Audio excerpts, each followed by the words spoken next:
31st edition of the Kolkata International Film Festival is the inaugural ceremony today. বৃহস্পতিবার ধনধান্য অডিটোরিয়ামে চমকালো অনুষ্ঠানের মধ্য দিয়ে শুরু হলো কলকাতা আন্তর্জাতিক চলচ্চিত্র উৎসব। উপস্থিত ছিলেন নামি দামি বহু তারকা, আর এই মঞ্চ থেকেই শুরু হলো নতুন বিতর্ক। ভাষণের সময় মুখ্যমন্ত্রী মমতা বন্দ্যোপাধ্যায় প্রখ্যাত চলচ্চিত্র পরিচালক মৃণাল সেনের নাম ভুল করে উচ্চারণ করেন মৃণাল সিংহ। এই একটি শব্দ সোশ্যাল মিডিয়া থেকে চলচ্চিত্র মহল সব জায়গাতেই অসন্তোষের আগুন জ্বেলে দিয়েছে। 39 countries are participating and their films, it is about 315 films will be shown. And Bengal, you know, always it is popular because of Satyajit Ray, Hrithik Ghatak, Mrinal Singh, this Uttam Kumar, Mohanayak, Soumitra Chattopadhyay, what not. 39 countries are participating and their films, it is about 315 films will be shown. And Bengal, you know, always it is popular because of Satyajit Ray, Hrithik Ghatak, Mrinal Singh, this Uttam Kumar, Mohanayak, Soumitra Chattopadhyay, what not. Hrithik Ghatak সকলেই, আরও অনেক আছে, হয়তো সবার নাম বলতে পারছি না। And it is truly a global platform of the cinema. Cinema can connect the world.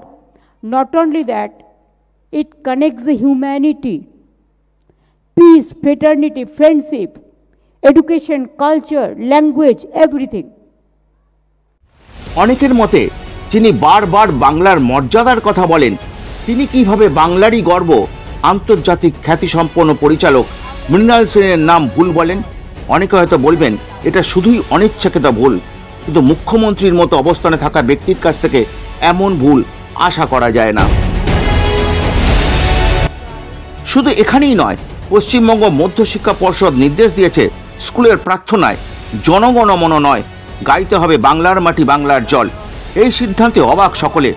জাতীয় সঙ্গীতের বদলে বাংলার সঙ্গীত হিসাবে ওই গান গাওয়া কতটা যুক্তিসঙ্গত? বিরোধীদের অভিযোগ, প্রত্যেকটি ক্ষেত্রে ইচ্ছাকৃতভাবে বিতর্ক তৈরি করেন মমতা বন্দ্যোপাধ্যায়। কিছু চলচ্চিত্র ব্যক্তিত্বের বক্তব্য, মৃণাল সেন শুধু বাঙালির নয়, তিনি বিশ্ব সিনেমার সম্পদ। তার নাম বিকৃত করা মানে ইতিহাসকে অসম্মান করা। প্রশ্ন উঠছে, এটি কি শুধুই জিভ ফসকে যাওয়া ভুল, নাকি বড় শিল্পীদের প্রতি অজ্ঞতা? আর জাতীয় সঙ্গীত সরিয়ে বাংলার মাটি বাংলার জল, এটি কি বাংলার গৌরব, নাকি জাতীয় ঐক্যের বিরুদ্ধে এক নতুন বিতর্ক?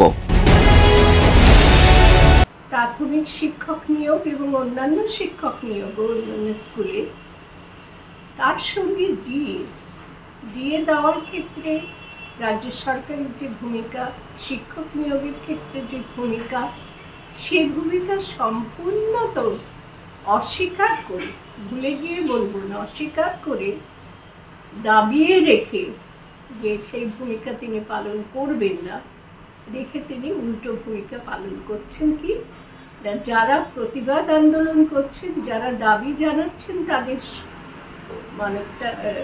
মানবতাবাদী ভূমিকা পালনের জন্য যারা দাবি জানাচ্ছেন যে মুখ্যমন্ত্রী মানবতাবাদী ভূমিকা, গণতান্ত্রিক ভূমিকা পালন করুন, সেই দাবির উপর তিনি দমন পীড়ন নামিয়ে আনছেন। আপনারা ভাস্কর ঘোষের নাম হয়তো শুনেছেন, যিনি দীর্ঘদিন ধরে প্রাথমিক শিক্ষক ডিএ আন্দোলন যারা করছেন সংগ্রামী যৌথ মঞ্চের হয়ে, তাদের যিনি আহ্বায়ক, এবং শহীদ মিনারে 1000 দিনের বেশি অবস্থান চলছে এখনো। সেই ভাস্কর ঘোষের দুর্গাপুরে অনাথদের জন্য নির্মমন আশ্রম গত শুক্রবার, কি বিচিত্র দেশ দেখুন,